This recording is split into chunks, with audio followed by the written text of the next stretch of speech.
This week's episode of Dynamite started off with Ricky Starks versus Adam Page.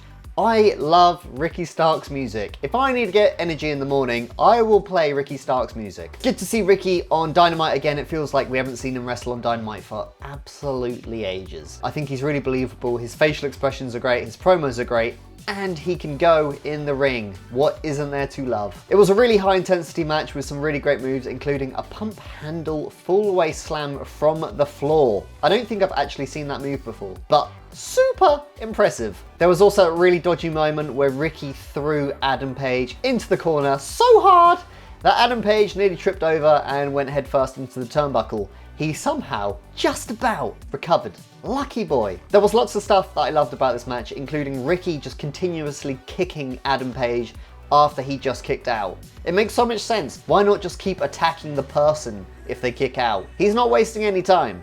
He's just getting down to business. In the end, Adam Page won with a submission. I don't think I've seen that submission before. Have you? Next it was Penta versus Trent. Great to see Trent back in singles action and also using the Best Friends music, not the Pixies music. I love the Pixies theme, but save it for Orange Cassidy, alright? The Best Friends theme is one of the best themes in AEW. Sounds like Penta also has new music, which sounded really cool. Just a bit different to the Death Triangle theme. Like, not massively, but something a bit different. Also really enjoying Alex coming out with Penta and interfering in matches. He is quite entertaining. I do like Penta as well, but in this match, he just felt kind of lazy. Maybe it's just the heelness coming out in him, but it's getting predictable when he's always taunting and then immediately just gets hit in the face or countered. There was also that bit where he rolled Trent in the ring and then went for the pin, but his feet were under the ropes. And it's like, come on.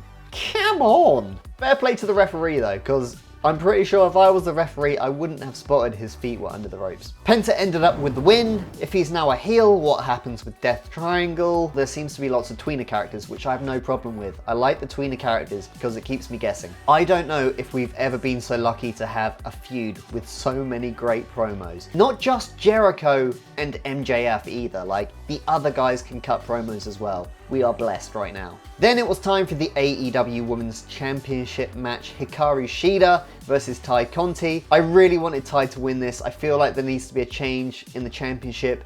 Shida isn't bad. I quite like Shida, but her run just hasn't been that memorable. That's not to say she's a bad wrestler. She's just had the championship in a difficult time with no fans. I just kind of feel like it's time for a change. Was Tay ready for the belt though? She's improved so much in the last year, but yeah, maybe she just isn't ready. I guess AEW don't think she is ready. Shida ended up with the win. I actually did enjoy the match though. Shida was really showing Tay who was the boss at the start of the match, and also had some heelish moves as well. She ended up retaining the championship. I was hoping that Britt Baker would be next for the championship, and just like that, she came out and showed everyone that she was now #1 in the rankings. So I am looking forward to that. Surely, Britt Baker is the next champion. Next, it was the Inner Circle promo in the ring. Do you know what I really like is that Tony Schiavone gets to introduce people before they cut their promos in the ring. It's very WCW with Mean Gene, but I love it. So Jericho's cutting the promo, does a bit of a song, kind of messed it up, but somehow still makes it entertaining. Not only was Jericho great in the ring here, but Santana was also great as well. Jericho kept plugging the Blood and Guts match, I believe on May 5th. He said it like a million times, but man, I am looking forward to that. Next it was Billy Gunn versus QT Marshall. Can you believe that Billy Gunn is 57 years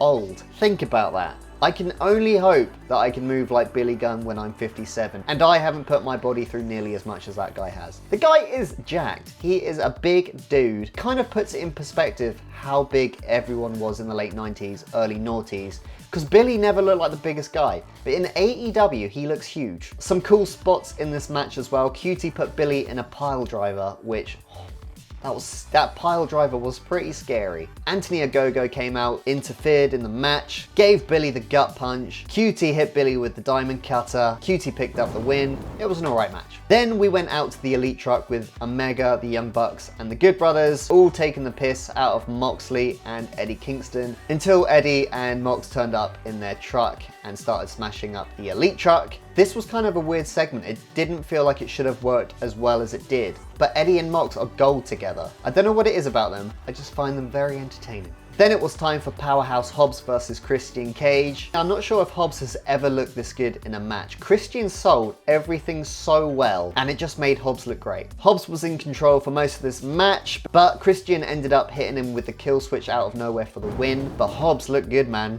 Hobbs looked good. Then it was time for the main event between Jungle Boy and Darby Allin. Man, I was really looking forward to this, and it was nice just to have a normal match again in the main event. I never really thought I'd say that, but we've had so many no disqualification matches in the main event for the last few weeks. I'm just getting a bit tired of them. And what a young main event this is. Jungle Boy is 23 and Darby Allin is 28. That is a young main event on primetime TV. I really enjoyed this match. There were some crazy spots like Jungle Boy tackling Darby Allin over the guardrails of the concrete. Darby landed so awkwardly, I was kind of worried about that. Darby Allin did the coffin drop to the apron on top of Jungle Boy. Ow. Every time Darby Allin goes up to the top rope, I want to cover my eyes. Darby was also kind of throwing in some heel moves in here. For example, when he got out of a submission and he was pulling Jungle Boy's hair to do so, he was doing anything he could to retain that championship. And that's just what he did. Usually I'd be disappointed at a roll-up win to a main event, but Darby's made it like a signature move, so I'm okay with it. So Jungle Boy lost. I really hope we get this match again. I loved the match in general, but I think that there is more to come from it. These two guys could totally be the future of AEW. Overall, I thought the show was really good. I'm gonna give it a 7.4 out of 10. What did you think about it? Let me know in the comments down here. Hit the like button and maybe even consider subscribing.